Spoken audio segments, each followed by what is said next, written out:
Penuntun Saat Teduh Gereja Kristen Jakarta, Sabtu 26 Agustus 2023 dengan tema Belajar Mendengarkan Allah. Firman Tuhan terambil dari Markus 1 ayat 35 berkata demikian. Pagi-pagi benar, waktu hari masih gelap, ia bangun dan pergi keluar. Ia pergi ke tempat yang sunyi dan berdoa di sana. Di dalam Injil Yohanes, Yesus berkali-kali berbicara mengenai melakukan pekerjaan yang ditetapkan Bapa baginya. Dia hanya mau pergi ke tempat yang diutus Bapa. Dia hanya mau berbicara apa yang dikehendaki Bapa dan hanya mau melakukan kehendak Bapa. Begitu berkomitmennya Yesus untuk menyenangkan Bapanya dan bertindak sesuai dengan kehendaknya. Dia tidak mau berjalan menurut kehendak dan kemauannya sendiri.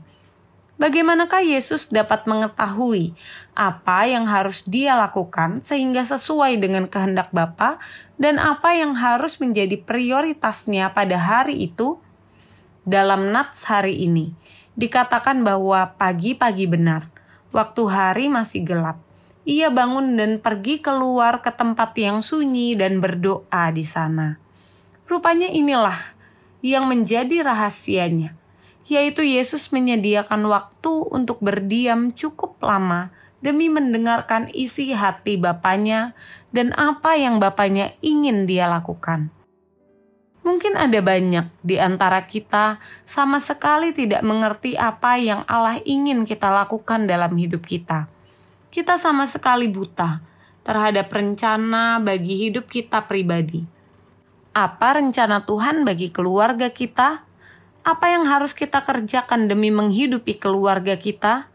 Bahkan dalam banyak persoalan hubungan-hubungan dengan orang-orang di sekitar kita. Sepertinya kita menghadapi jalan buntu terhadap orang-orang sulit. Kita bahkan kebingungan dalam mengambil keputusan yang paling sederhana.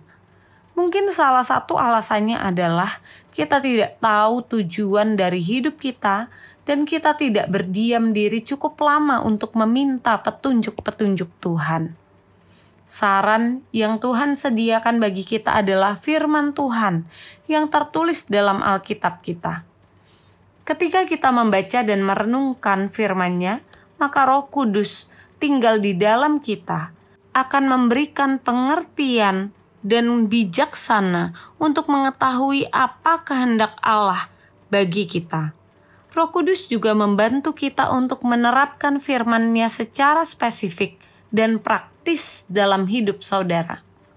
Buatlah jadwal setiap hari untuk menyendiri bersama Tuhan, berdoa, serta mendengarkan firman-Nya.